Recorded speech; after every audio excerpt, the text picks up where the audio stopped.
Hi and welcome to Live Chat with Linda. My name is Linda Kvist and my guest today is Jason Blohm, who was a participant in Allt for Sverige. Welcome, Jason. How are you doing?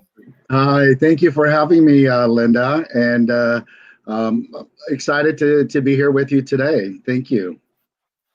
So it's so great to have you here. And I want to say hello to the people that are joining us. We have Anders från Lund and Marita från Vinsjö, Irene från Helsingborg, Anders från Stockholm, Maria från Stockholm, Torgny från Hyllie, Anna från Osby, Pamela från Helsingborg, Niklas från Helsingborg, and Ove från Umeå, and Ragnar från Ovesholm. So all over Sweden.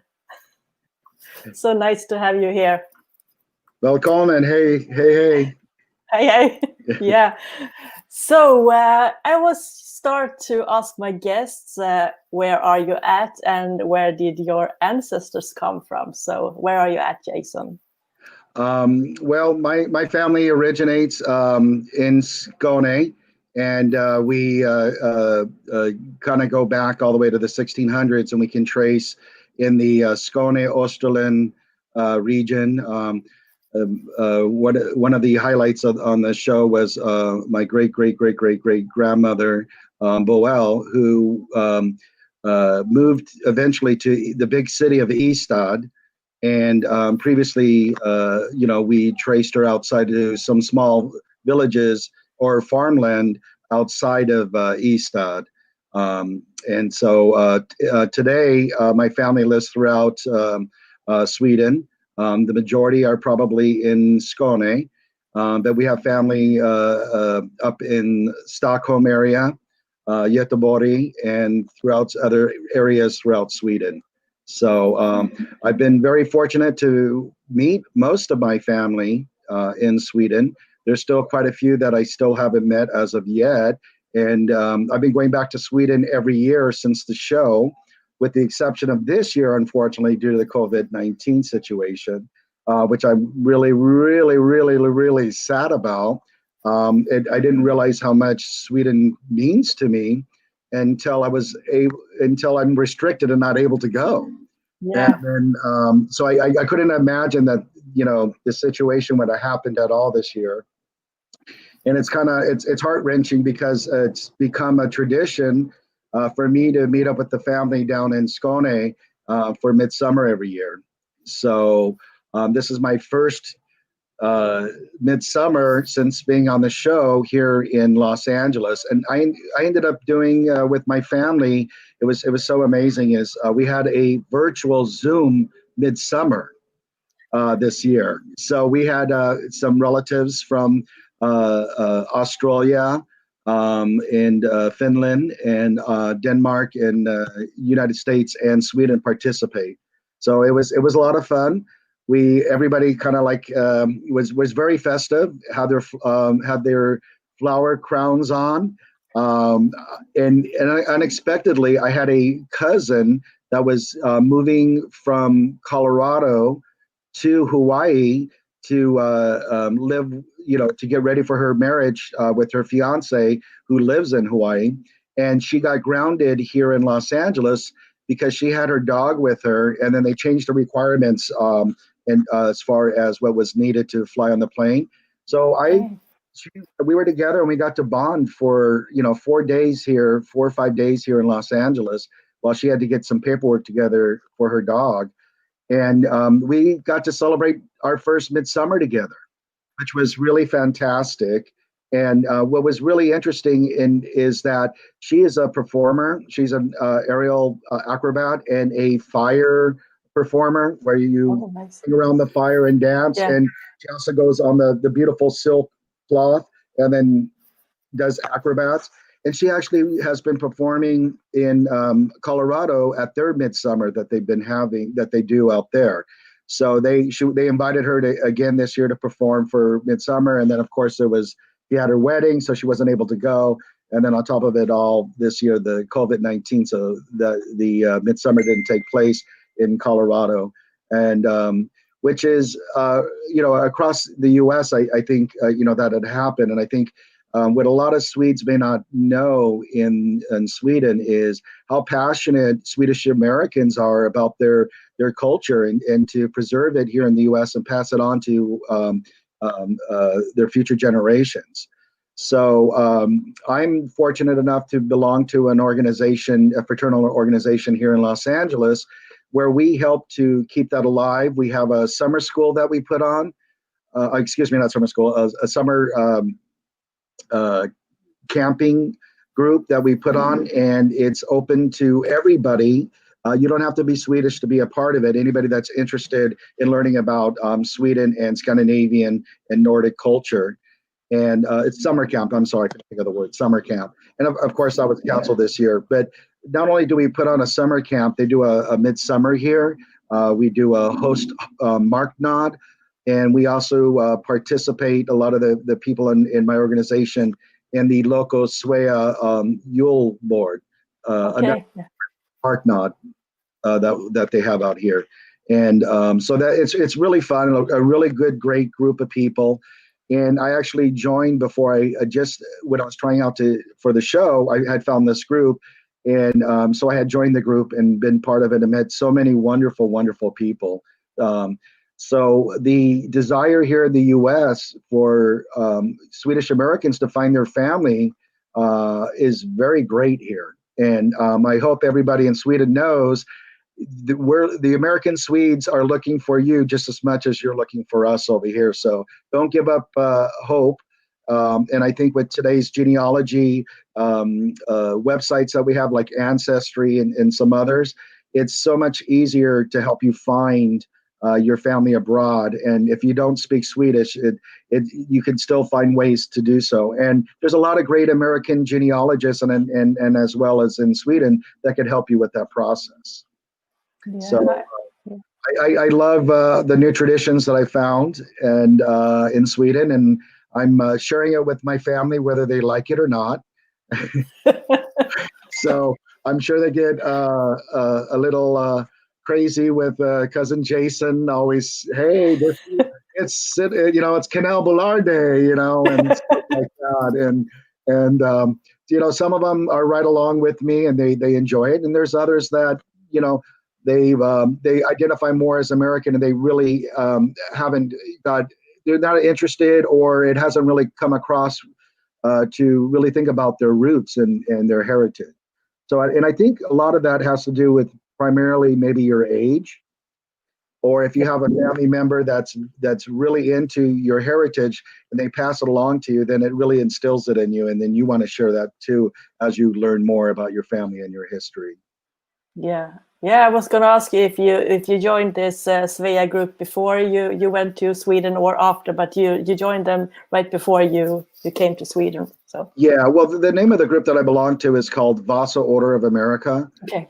And our particular district that we have out here, and there's lodges throughout United States, and I believe some up in Canada as well, and also in Sweden. So anybody in Sweden that's interested in connecting with it, you can Google it online, and you can find your local Vasa Order chapter. So and it's a really wonderful group of people that are passionate about preserving, your heritage and looking and sharing it with others. So it's a wonderful organization, and it's open to anyone who is interested in participating. So you don't have to have a Swedish heritage in order to join. Just a curiosity and an interest. So it's really fantastic. Yeah. So I just have to show a picture from the group that came to Sweden with you, so we all remember what season it was. Here you are. What a fun, wonderful group of people. I have to say, I love each and every one. We're so different in so many ways, and we were joking on the show. It's like sort of like we were like a military group, stuck in the trenches together, and then nobody's from the same walk of life, but yet at the end we have bonded and we become our own little family. So it's amazing, and it was such a wonderful experience, and it was so overwhelming. I can say for me when I was on the show, and I felt I wanted to be a sponge and just all in. And I probably behind the scenes drove a lot of people crazy because I had so many questions. Oh, where are we at? What's this? What's that? And it was great because I took it all in, and it really helped me, and it solidified and gave me a fantastic sense of knowing who I am and where I come from. Yeah. And then when you get to meet your family, wow! I mean, come on, that's the best part of that whole experience. I didn't win the show. Oops, spoiler alert. What's fantastic about the show is after the show airs, they share your heritage with you, and it's up to you to do with it what you want. And what I've always wondered is how come I'm a brown-eyed Swede, Yeah. And now I know why. Is I have a family in southern Sweden that is also like a dirty blonde, light brown hair and brown eyes. So, and some of the similarities facially and everything is just amazing. I look, some of my cousins, we look, you can tell, you would even think we're siblings. So it's quite amazing. Although I'm very short, I thought I would be, you can't judge somebody by their picture or on a photo, and you with the height until you actually meet them. And I was like, wow, I'm pretty much looking up at everybody, all my family members, and I'm 5'7", so that was pretty interesting. But I have some cousins that are relatively my height as well. But I found that part very interesting. It is. So I used to have all the episodes on a disc, but then we had a thunderstorm that destroyed the box, so all the episodes are gone. But how did it feel when you got the call and you heard Andrew say, "Jason, you are one of the 10"? Well, if you've seen the show that I cried, it's very overwhelming, and you don't really know that you're on the show until the very last moment, basically, before they say, here's your plane ticket, you're leaving on this date and this. So they really keep you on the edge. And I think it's now that I look back at it, I think, it's very smart, because they want to build up your anticipation. They want to show your excitement and your true feelings and capture it when they tell you.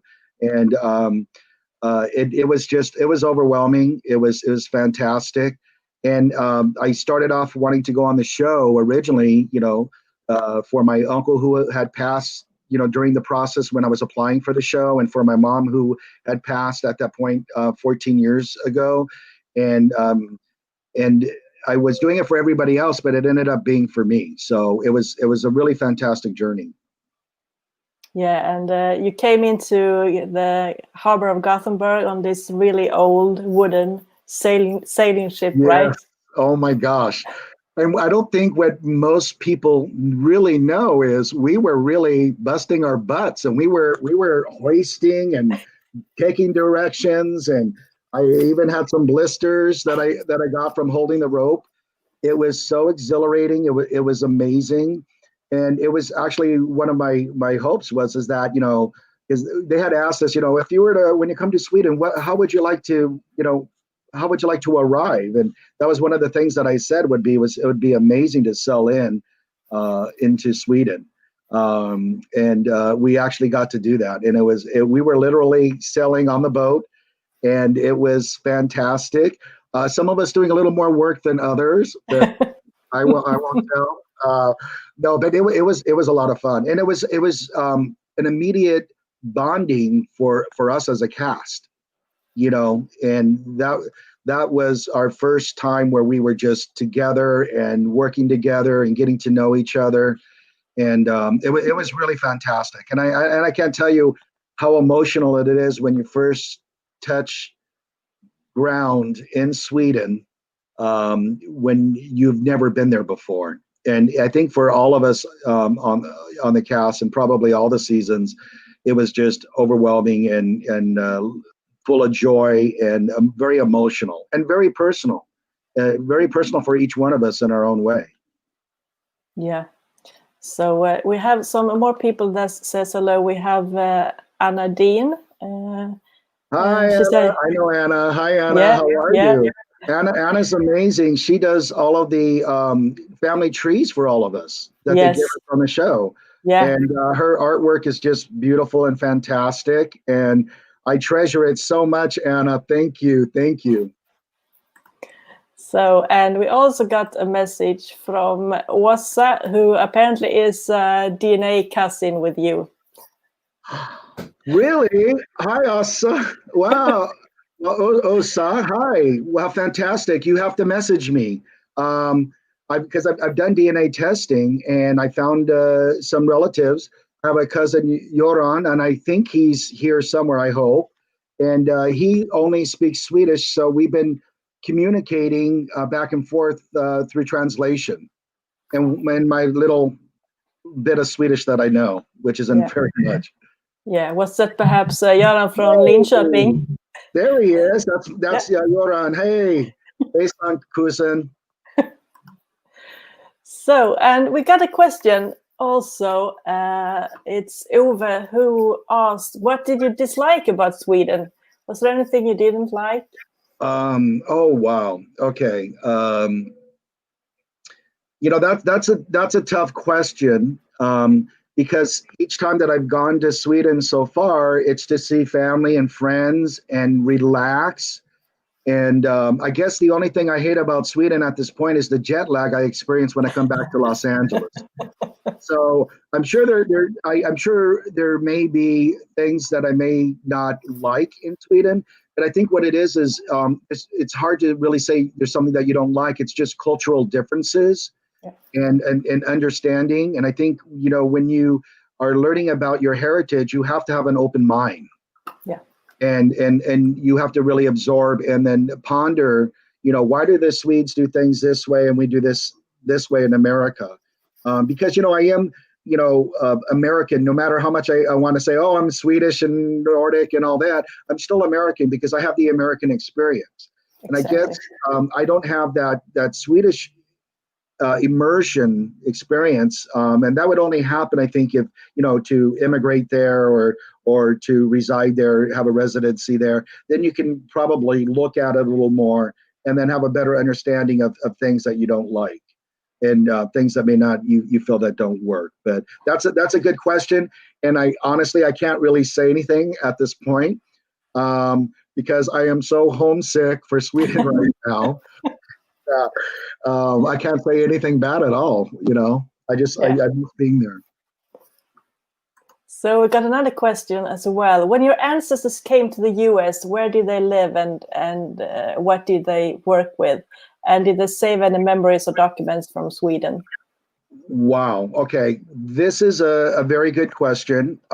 Since I'm fourth generation, I believe, I think I'm fourth or fifth generation here in the US, fourth, I believe.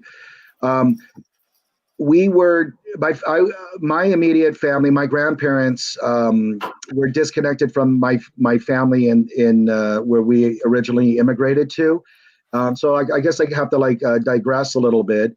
If you've seen the show, you know that my family came over to America and changed their name to from their family last name to Ekenstam, which is a name of nobility.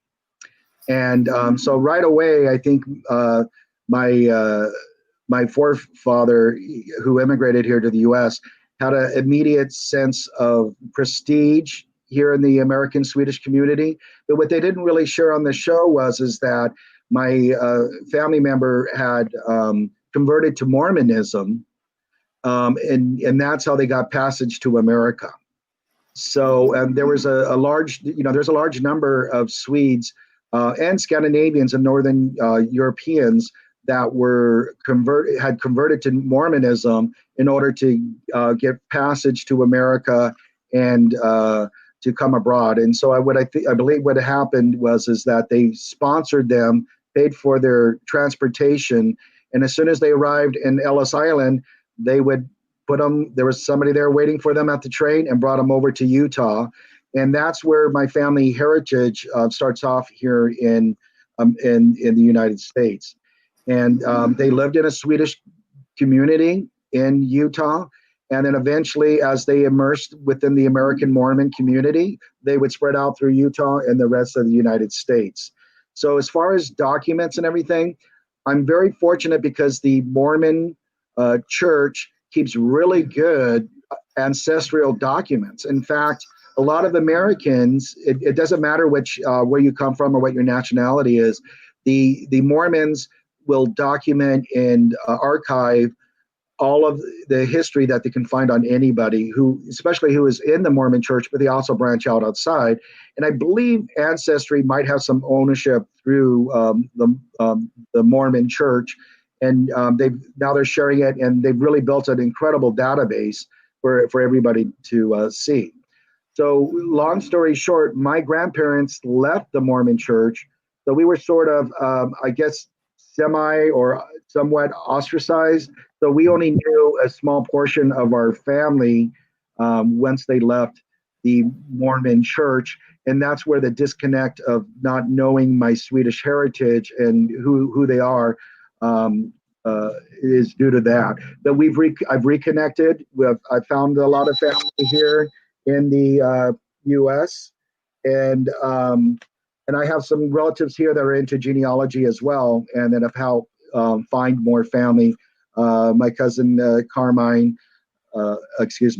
Morgan, she has done a lot of research on her own, and she was actually contacted by Allt for Sverige when they were doing research on their end in Sweden, when they were trying to find some American documents. And unfortunately, we didn't have any documentation of our family in Sweden. We didn't have any pictures. We didn't have any of that passed on. So all that they really had on the show was the poorhouse where my great grandmother ended up residing and until she passed away in her late 80s. And so that particular hospital, or that poorhouse, is now a children's hospital in Ystad. And it was a place they took me on the show. And then when I go back to Sweden each year, my cousins and I have this new pilgrimage in Ystad where we go from Sankta Maria, which is in the town square in Ystad, and we walk, stop and get ice cream. We get glass, and we go and we look at where Boel had last resided, which was the poorhouse there in Ystad. So it's sort of a kind of an emotional thing, and it kind of really ties us all together. And what was interesting on the show is when we had ventured to Ystad and it was my special day, I knew all the way along the way, I kept seeing these beautiful poppies everywhere in the fields and along the fields, and we're driving, and I asked the driver, I'm like, gosh, what are these flowers? They're so amazing. Do they look like poppies? Like, yeah, they are poppies. I'm like, oh my gosh, because here in California, our state flower is the poppy. Okay.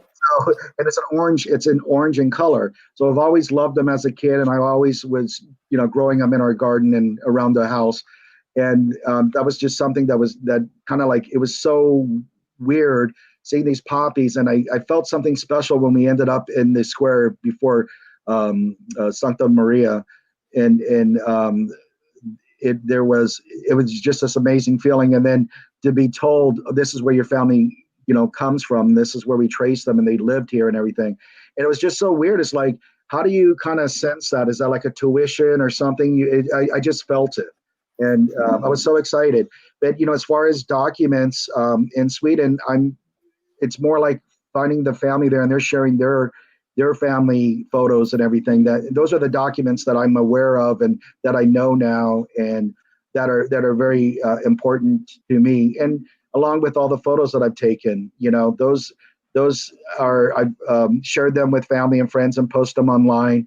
So and we have a family group chat and a family page where we share photos and documents on there. So we're keeping that alive for future generations.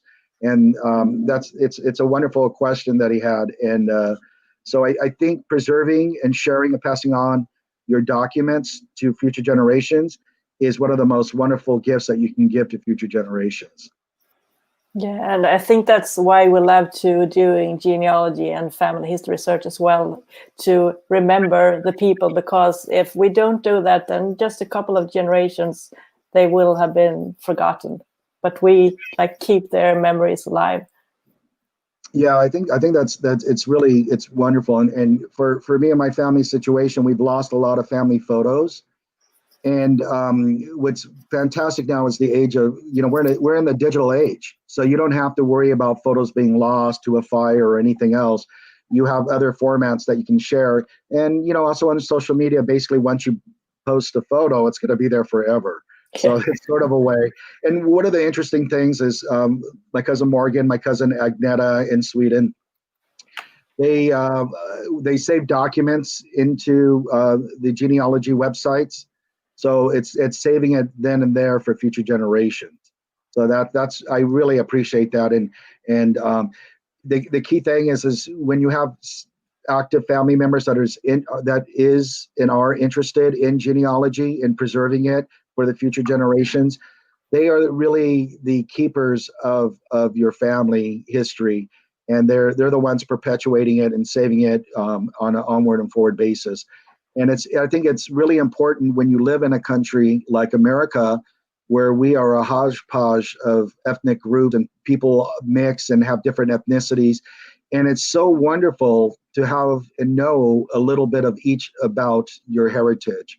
And it's a wonderful puzzle when you put it together, and it really makes you so unique, and you can identify the different heritage. I'm actually Norwegian as well, so I haven't explored my Norwegian side, and that's interesting because I don't know if the Norwegian side has been intermingled blood here in America, maybe, or if I have a straight line somewhere back to Norway. So that's a whole nother show or whatever. Yeah, I think they have this old Allt for Norway as well. So I think the show came from Norway first. They got the idea, so we copied it from them. So So you never know. I might be on there someday. Who knows? yeah, exactly. Yeah. But yeah, you also said that you were missing your heritage and culture before the show.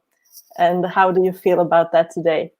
Well, I've been called a super Swede a few times here and there by people in Sweden and here in the U.S. And and it's great. I own that because I have a curiosity. I have the want to know about it, and it's really kind of filled a few holes that I feel like I've had. Like who am I, and what is our family about? Why, um, how I have strong women in my family.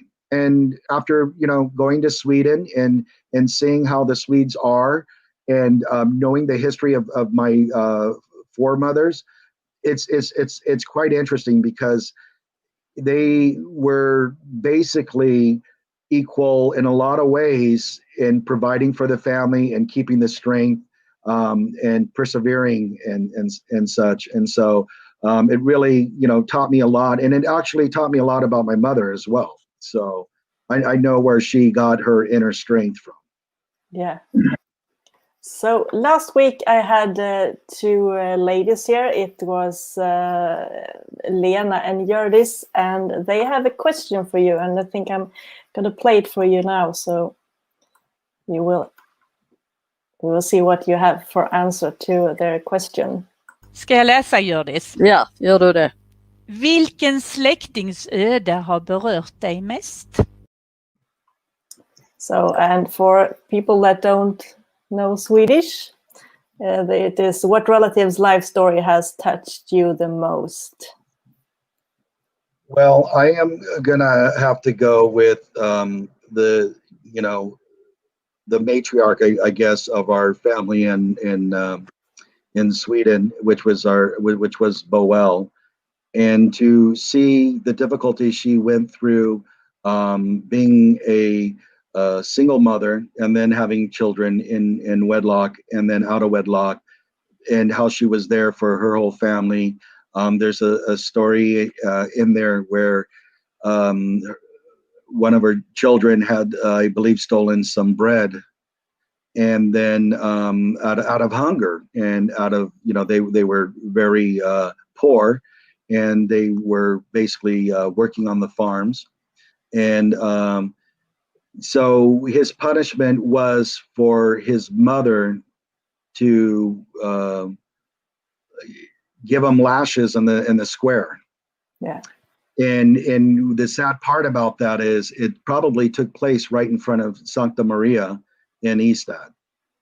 And because I believe that's probably the area where they would bring people together for things like that. And so here is the birthplace where she was christened and had all of her children christened, and all the family records are within that church.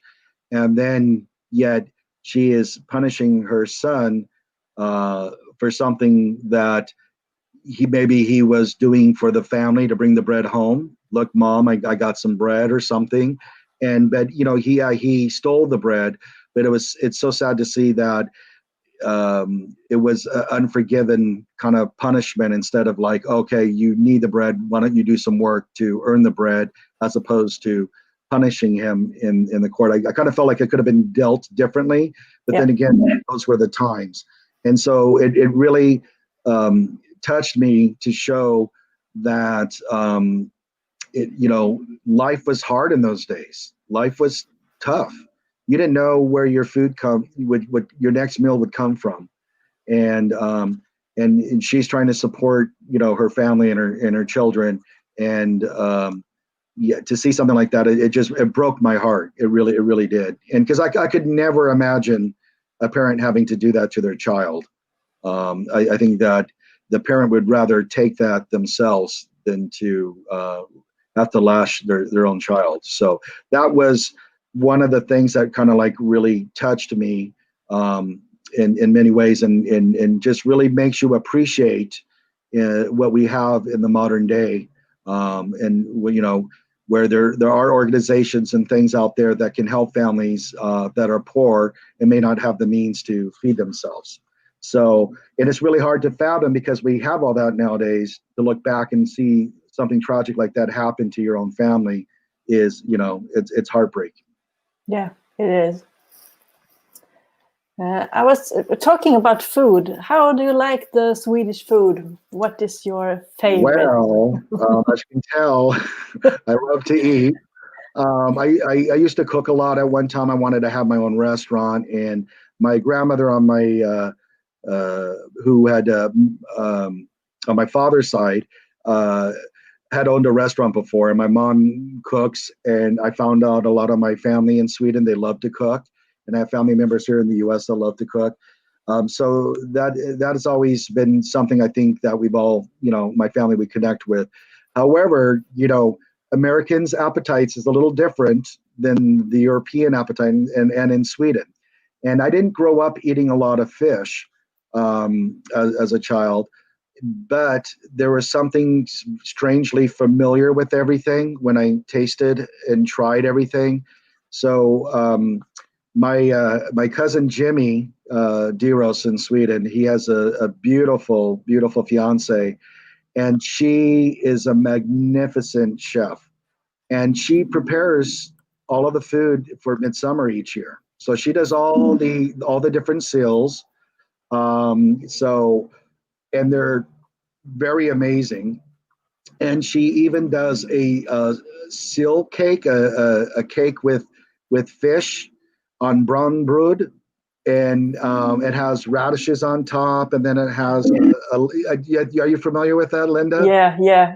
What is the actual name of that? I think it's silltårta, perhaps. Silltårta, yes. Yeah. So surprisingly, I mean, who knew that I would ever love fish cake? So it's something I really love. I love Skagen, but I also like it in the Skåne style. I hope I'm saying that right. Yeah. And that's actually on the brown bread that I prefer that it's on, as opposed to the white bread, the white flour bread. And so I guess that's something very Southern Swedish that I enjoy a lot. And her sill is, when she makes the summer sill and all that, it's just amazing. And she makes such a variety of it, and I enjoy it all. And I look forward to it. It's kind of hard to find that quality here in the U.S. I mean, if you really want it, you end up having to go to IKEA for it. So that, and when we know the quality on that's a little bit different, but it still, you know, brings back the memories of being in Sweden and having midsummer with my family over there. So there's a lot of things that I've eaten over there. There was some, I had blood bread when I was on the show, and surprisingly, that was really delicious. You know, it was something that it was a little out of my comfort zone. But I mean, generally, I'm pretty good about eating foods, and I love different ethnic foods. So I really, there's something heartwarming and right when I was eating and trying foods in Sweden. And I have to say that the care and everything that I see and experience in the restaurants in Sweden is just wonderful. It's so not going like to Applebee's here in the U.S. and it's the same food over and over and just kind of, you know, you can get it in any city or whatever. I feel like when you go to Sweden, it's just everything is not processed. It's organic. It's natural. It's farm to table. It has just a marvelous flavor to everything. And I have to say, the Swedish strawberries are mind blowing. So I live here in California. Our strawberries are like humongous, but they have no flavor. And then you go to Sweden, and they're much smaller, but the flavor is like 10 times. I mean, and very sweet. Oh, so sweet. Yes. I do have a funny story. I was at the grocery store in Sweden, and they were selling strawberries outside, and I was asked to pick up some strawberries. So I picked up a tray of strawberries, and I asked them, you know, how much, and you know, they were like, it's 5 krona, right? And I didn't realize it was 5 krona for each little basket. Yeah. For the whole tray, because you know, living here in California, if you go to the countryside or even at the stores, you can get a whole big thing of strawberries for only like $5. So, and they were saying something to me in Swedish they didn't quite understand, and when they realized I didn't speak Swedish, then they spoke in English and said, "Oh no, it's $5 per little container in the tray." Yeah. So, and then it was quite comical, and you know, to see their expressions, because I'm like, "Oh, here's my phone," and take the tray. Like, no. So that was really interesting and quite funny. Yeah, we got Christer. He's sending you a thank you for the t-shirt, Jason. Oh, hey, son, Krister. Krister Ask is really amazing. He's a wonderful man, and he's really into genealogy and following the show. He has befriended me and quite a few other castmates and from my season and other seasons. And he's so wonderful because he is so giving, and he shares a lot of very interesting facts about tradition and culture in Sweden and history. And he's really enlightened me, and I'm sure quite a few other Swedes from the show. But not only that, but I've also seen him in a lot of Facebook groups that we have here in the U.S. and in Sweden that you can join, where Swedes and Americans get together and they interchange and share cultural and heritage information. So if anybody watching the show, if you just do some searches in Facebook, you'll find that there's quite a few wonderful groups that love to discuss history, Swedish history, facts, and cultural information, and share it with not only Americans, but people around the world. So I really highly suggest that you look into that. And there's quite a few heritage and genealogy sites as well that you can find on Facebook, which is really fantastic. So a lot of amazing people out there sharing and being so giving with this information. It's fantastic. Yeah, and talking about food, was asked if you have tried spettekaka. That, of course, is one. Hey, it's my cousin again, right? Yes, it is. Hi, Osa. Yes, one of my favorites. I first tried it in Sweden. The first summer that I went back, and Sperikokka is just amazing. Actually, you know, I took some home with me from the United States when I came back, and in fact, it was after my first visit to Sweden, and I bought the biggest one you could find, and it pretty much didn't quite fit in the overhead, so I had it on my lap for the most of the time on the plane. And I was so excited about it and everything. I get back to Los Angeles and we had a heat wave of like 107. It was extremely hot. So my Spirikakta kind of went from there and it just kept shrinking down until it was rock hard and I almost broke a tooth trying to eat it. But then I learned to dip it in my coffee and let it soak up and soften and or sometimes I put it in milk as well, which was fantastic. But that is one of the most delicious things I love about the region of Skåne. And I actually went to the southernmost part of Sweden, and I'm trying to remember how to say it. It's SMY. Smygehuk. Smygehuk. And we went there with my family, and we made a trip down there, which was really wonderful.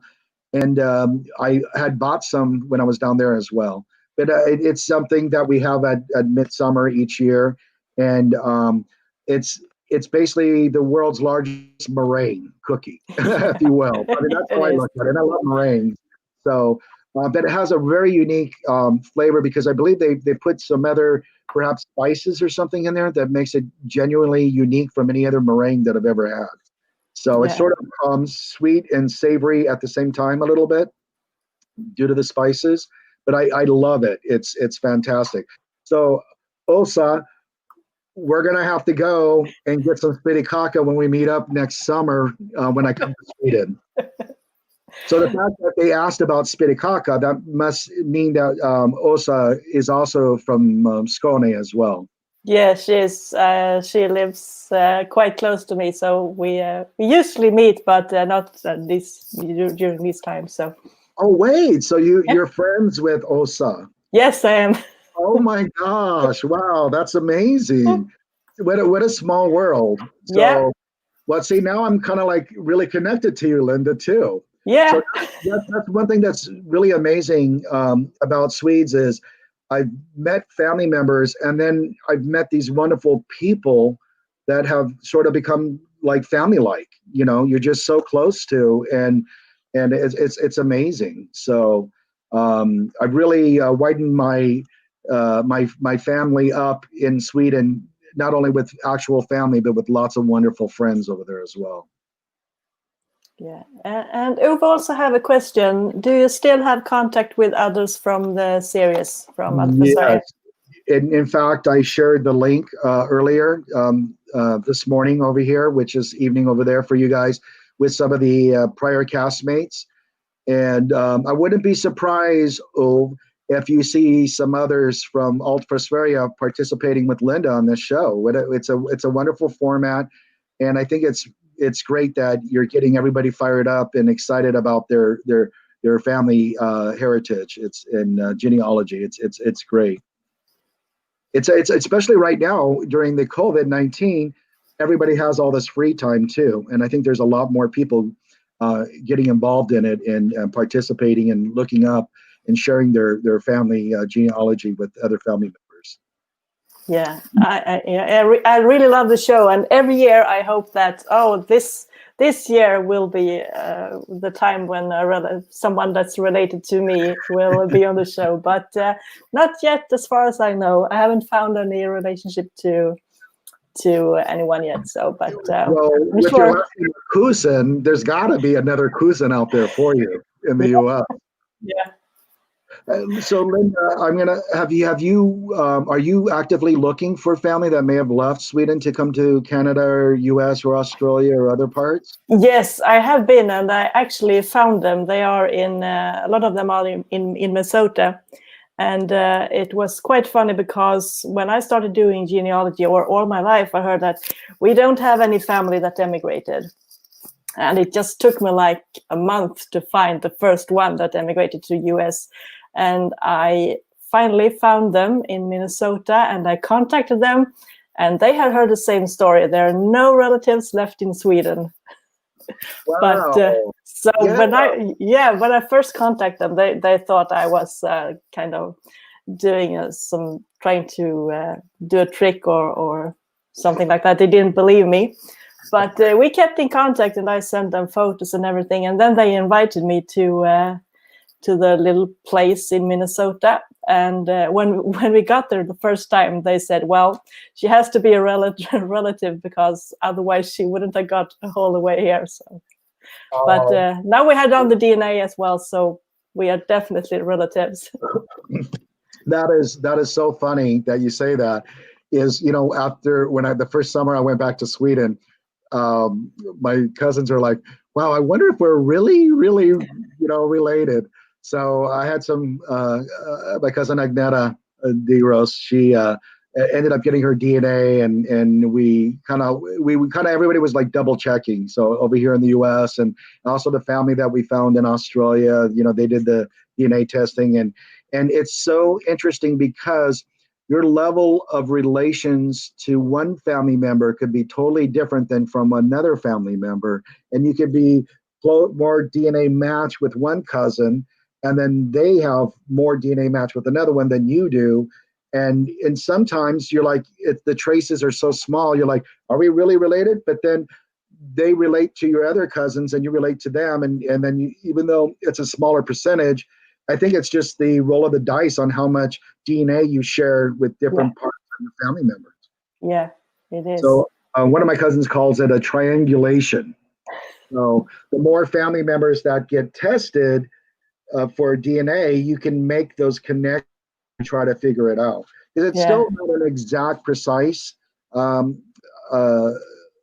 thing. Because sometimes like I had a cousin that just took their DNA test here in the US, and it says possible cousin, first to second cousin, which I know she's my first cousin. So, and then when you go beyond that, then it spreads a little further, like third to sixth or something in your relation.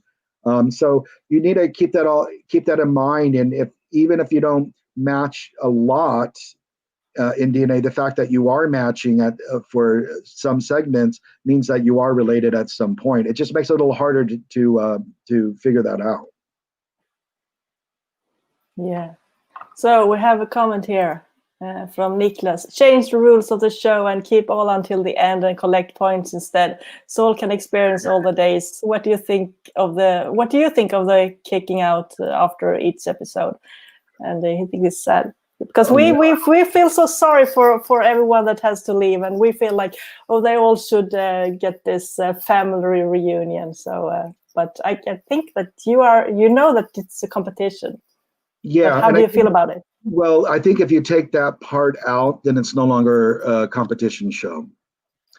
And in fact, they tried that out in prior seasons, and it just didn't work out.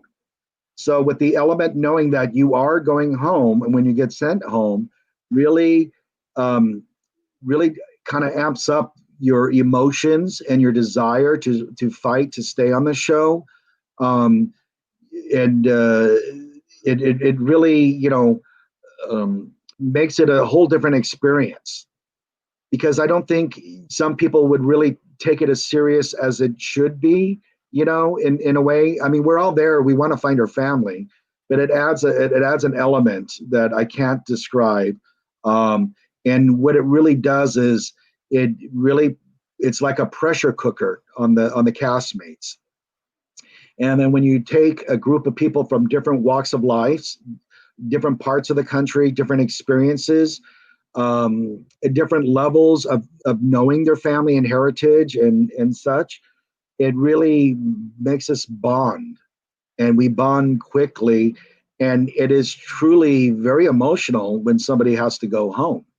And, I had a hard time kind of digesting it all. It wasn't until I reflected on it later that I see what they're doing. And the people that put this show together are remarkable. I mean, everybody behind the scenes, and there's so many people that really give it their all to make this a great experience, not only for the cast members being on the show, but those at home watching it. So what you're seeing is a true experience. There's nothing scripted. It's just these situations where they want us to experience, and they put us together. And that's the only thing that's put together. So I think like you can kind of see a running theme each season when they do the show. And the season that I was on, a lot of it had to do with the relationship between Denmark and Sweden and the history behind that. And I felt that was really neat. And they were still able to tie everybody in on that and share that history between Sweden and Denmark for all of us. And it was a really eye-opening experience. So I know where you're coming from, Nicholas. And it's because Swedes have such big hearts, and it's so hard to see people go home.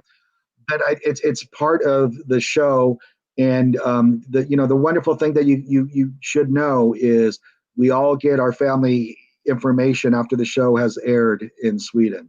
So it's not like we're losing out. I mean, it's fantastic that we do have somebody who gets to meet their family on live television in Sweden, and that's like the ultimate prize that anybody could ever ask for. Let me tell you, anybody who gets to be on the show, you're a winner just for being on the show. So don't cry too much for us when you go home. But it's really it's amazing, and everybody really gives it their all, and it's a great experience, and it's nothing like I've ever experienced in my whole life, and I don't think I ever will. So it's. Yeah, it kind of bites. I think what I look at is not getting kicked off the show, but some of the experiences that you miss out when you do leave the show. That's the thing. But we get to watch it with you guys in Sweden the same time, and we get to experience it with you when we see our other cast members move on and forward in the show. So it's still a win-win situation for us who are castmates on there. So thank you for the question, Nicholas. Yeah, it's so nice to hear you say that, because we really feel sad for the people that have to leave every episode. So great to hear you say that. Well, I was really sad I didn't get to see Håkan Hellström, but that was that kind of bite. But we got to go up to the park and hear a little bit of the concert. But it's so funny is I can't remember how to say the park name in Swedish. But we were up above the stadium, and typically people go up there because you can hear the music flow up from the stadium in Gothenburg. But the wind was moving the opposite direction for some reason that day. It was a very warm day. So all of the noise was actually being pushed back out towards the harbor as opposed to coming inland. So that was kind of interesting. But you know what? There were so many wonderful people in Sweden that when they found out I couldn't go to see Håkan Hellström, they reached out and like, hey, I got tickets. Can you come and join? It's going to be this time in the summer. Can you be here? So it's quite marvelous to see how loving and caring all of the people are in Sweden who watch the show, and just so giving and stuff. And you really feel that. You really feel the passion and caring of Swedes are, and how they really appreciate to see Americans coming to Sweden and who are, truly interested in finding out about their heritage. Yeah. And I just can add as well that Niklas, he went to school in Ystad, so. Oh, okay. Wow. So so who knows? Nicholas, have you done your DNA testing? And if so, I'm on Ancestry and a couple other DNA sites. So let me know if we're related somehow. Yeah. And you do your genealogy as well, right? You do genealogy, or? Yeah, I'm on Ancestry, and I have pretty much the majority of my mom's side laid out, and then we're adding new family in Sweden. It's my father's side that I don't know anything about, and my last name, Blohm, from what I understand, means flower in the field, and it originated in Hamburg, Germany. But I was very blown away to see that it's a common name in throughout Scandinavia, in Sweden. Either with the H or without the H. I've seen the spelling there. And so I don't know anything on my father's side. And that's where the Norwegian side comes in. But I do know my last name originates in Germany. So I have German, Swedish, and Norwegian blood, and then of course little bits and pieces from Great Britain. So I have some English, Welsh, Scottish blood. So but it's very interesting. It's all kind of like ties into all this Viking blood I think I have. So it's all Northern European blood that I have. And it's really interesting. I found my Swedish side. I'm curious about my Norwegian side, and also my German and British side. So we'll see how that venture continues on. Yeah. But it's wonderful. So I have other pieces of the puzzles to bring together. Yeah. Do you have a favorite tool that you use when you do your genealogy? Yes, my cousin Morgan and my cousin Agneta and my cousin Marika. They're actually the ones that are pretty much doing all the work, and they share it with family members, so that's amazing. And so I am not quite as active right now in my genealogy search. And you would think, well, COVID, you got a lot of time. But working from home right now, being on the computer all day, it's sort of hard to separate work life from home life. And pretty much when I sign off the computer, I'm kind of like done for the day. So I should really be getting into it again some more and researching it. It's just right now I'm kind of taking a little break, if you will. Yeah.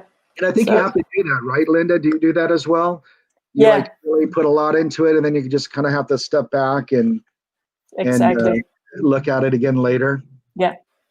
And I also help other people doing their genealogy. So I don't, when I have done that, I don't feel like logging on and doing my own research. So depending on what I'm working with. So yeah, I mean, you have a lot of resources in Sweden too, which is amazing. So you have the regional archives that you have.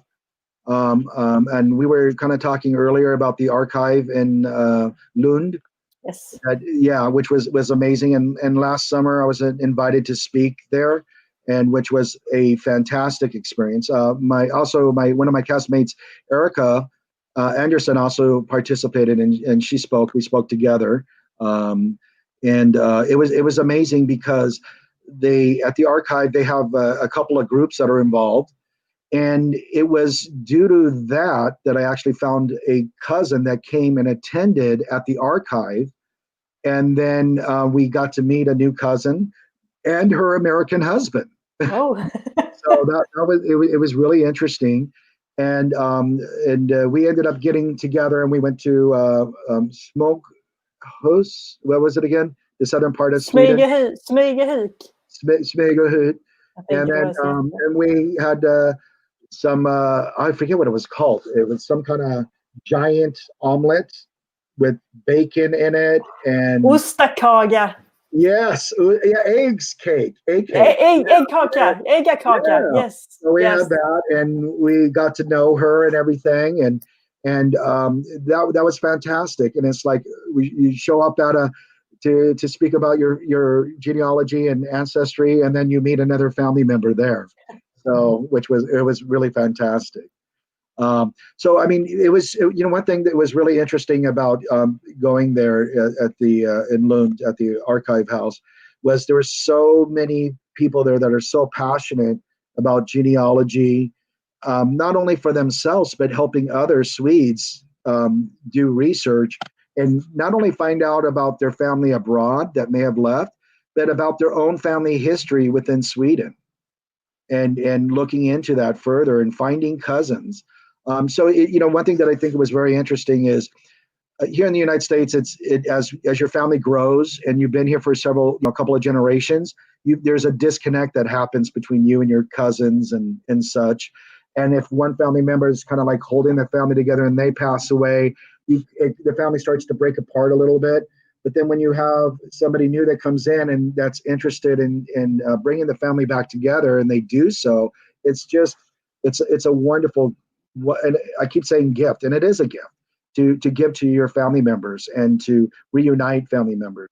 It was, a lot of families have reunions here in the United States. Every summer they'll get together and do a family reunion.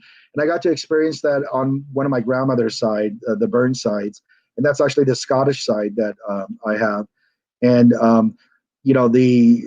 this 1 year that I participated, we had like 500 down in Southern California and 600 or more up in Oregon that got together for a family reunion. And I have a family member who is a curator of that side of the family, and he created a page, and he will research and add family members in there. We share photos in there. So I really think it's something that each of you out there, if you're doing genealogy, why not have a family Facebook page where you can go and share your lineage and have everybody post family photos and identify the family members. And what we've done in our family group is every time we add somebody, we ask them to, okay, here's our main relative, show your lineage as you go down, and then put it on there. And what happens is we're all able to put that in our own family tree. And it's sort of a shortcut. It makes it easier. So we know how we're related on paper. One of the interesting things now is with DNA is to actually kind of true that up, like you were talking about earlier, Linda. Are we really related?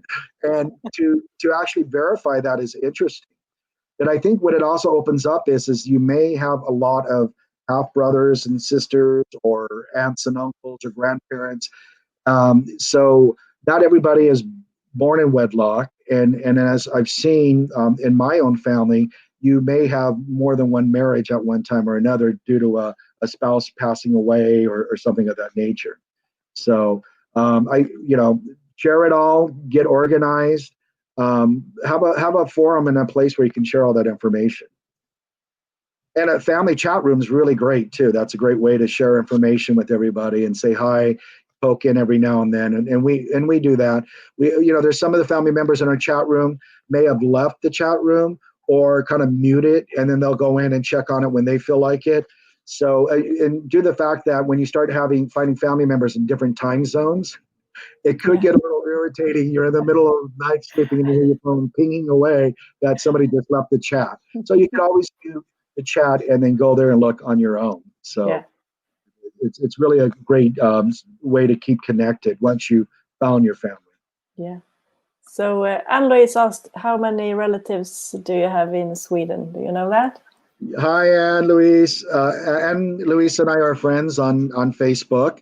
And when I looked at my map, it said 571. But that's not everybody is living because the tree goes so far back. And I think we're continually adding to that. But my DNA results on Ancestry, I think I'm up to 60,000 relatives through Ancestry DNA. But we're talking about a total of 4 grandparents. So when you do a DNA test, you can be overwhelmed, and it is overwhelming to try to figure out, how close are they? Are they living? Are they deceased? And it's not uncommon, I think, as you know, Linda, is when you do find some DNA matches, some of them may have passed already, and it's actually a child or another relative that's maintaining their DNA account. So, but I highly suggest, go visit your grandparents and swab them. Yeah. and get that information. So I have a DNA kit that I have preserved. I have it ready for my father. So when I go see my dad next, I'm gonna swab his cheek. We're somewhat estranged. So we don't really talk very much. So I kind of feel he owes me a little bit of his DNA on a swab. So I can continue research on that side of the family. Yeah. So I also used to usually ask my guests if there is something that they want to share that most people don't know about them. Like there have been someone that went on a travel and catch malaria, and someone sings in a choir or plays some instruments. Well, that is a really good question. The problem is as you can tell, I like to talk. So I don't have too many secrets.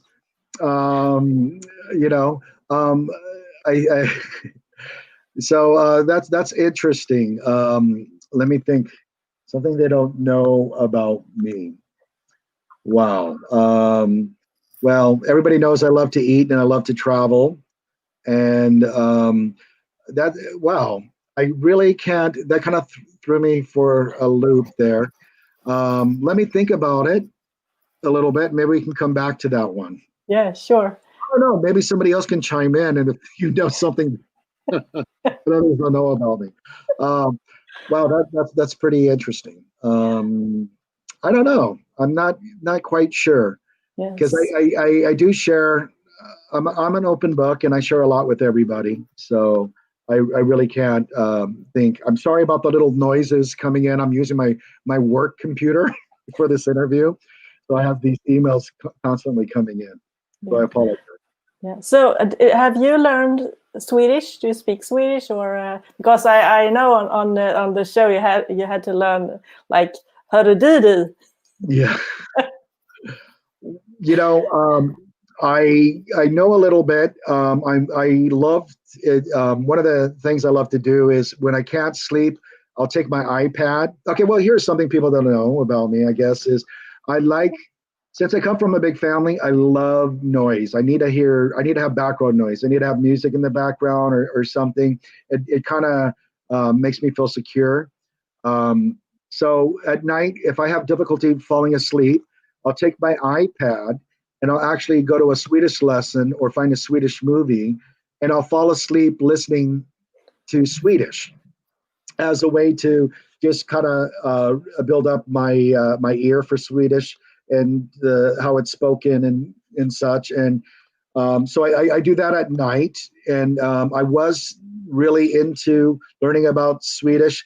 I met this wonderful lady here in Los Angeles, and for like 3 to 4 months, I took a few lessons from her. We're actually going through a book and stuff. So I picked up quite a few words in there, but I'm not fluent in Swedish. So I need to really work on that. And it's really sad because, you know, here it is 4 years ago that I was in Sweden, and I really haven't got into the language. And I think what it is it's very hard in Los Angeles to learn Swedish because it's hard to get togethers with others that are fluent in Swedish on a regular basis. So I know a lot of people that speak Swedish. It's just, it can be a little irritating when you're trying to speak Swedish to somebody who's fluent in Swedish in a conversation that it's just hard to follow along, and it kind of you don't want to drag people down with that and be burdensome. So I do need to work on that, and maybe I should reach out to somebody right now during COVID and see if somebody can do some lessons online for me. It's when you do the programs or you do like a Duolingo and all that, you can learn words that I'm just so bad at pronunciation when I'm repeating it back to the computer. Never likes my pronunciation. So I think I'm much better with somebody like a one-to-one situation or a classroom setting to learn Swedish. So I need to work on that. So jag talar lite svenska. Yeah, men det är bra. So, and the last question for you is actually a question that you will get to pass on to the next guest. I will take a couple of weeks off now. Been doing this for, I think, 15 weeks. So I will have a couple of weeks off. But for the next guest, what is your question? Well, I guess, you know, since I'm such a foodie guy, I love food.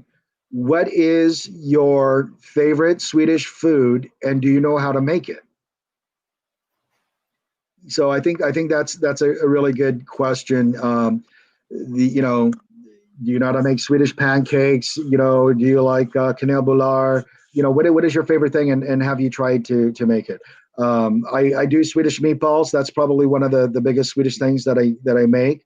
But other than that, I still want to learn how. I tried to make the Swedish Lucia bun. Yeah. And I tried to, and I brought it to the lodge, and I shared it with them. It was a little hard. So the flavor, everybody said, was spot on. You know, with the saffron, and then I took the raisins and I soaked them and everything. But it was just a little not so quite soft as it should have been. Okay. And, Yeah. I need to practice on that. Yeah. So I would be interested to know for your next guest, what is their favorite Swedish food, and do they make it or do they run out and buy it somewhere? Yeah, great question. So I would like to thank everyone that's been watching today and that have commented and that have asked questions, and also a great, very much thank you to you, Jason, for joining me. It has been really nice talking to you, and we really missed the Allt for Sverige show this year. So I know. I'm kind of crossing my fingers that maybe they'll do a recap of all the seasons this year. So you never know. They might have a little surprise for you guys this fall and winter. So you're not, I'm excited, and I hope that they do something like that for everybody. That would be a lot of fun. And I know that a lot of the people behind the scenes, they're very sad that they're not able to be a part of the show this year. And this would have been the 10th anniversary yes, for Allt for Sverige.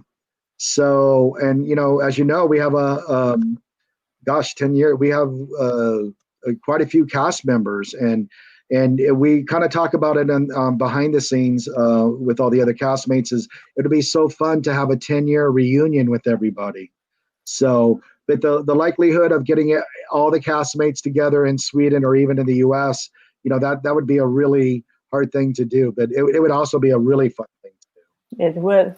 It would. And so thank you, Linda, for putting this together and sharing this stuff. And I think that all of those fans from the show should really watch your series. It's very interesting, and I appreciate you doing it. So thank you for allowing me to be a part of it. Yeah, thank you very much. And I will put on my grandfather who will sing for us. So have a nice evening, everyone, and a day for anyone in California. So take care. Bye, Hedo. I hope to see you, Linda, in Sweden. Yes, bye-bye. Bye-bye, Hedo. Gör det att skymningen bredar sitt flor, hon är tankarnas vän? Vad gör det att solen går neder då den kommer i morgon igen?